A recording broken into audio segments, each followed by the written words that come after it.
Чихание служит важной функцией, помогая очищать наш нос и горло от различных преград.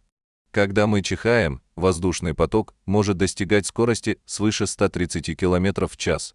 Существует миф, что в момент чихания сердце прекращает свою работу на долю секунды. На самом деле, во время чихания может произойти временное нарушение ритма сердца на короткое время.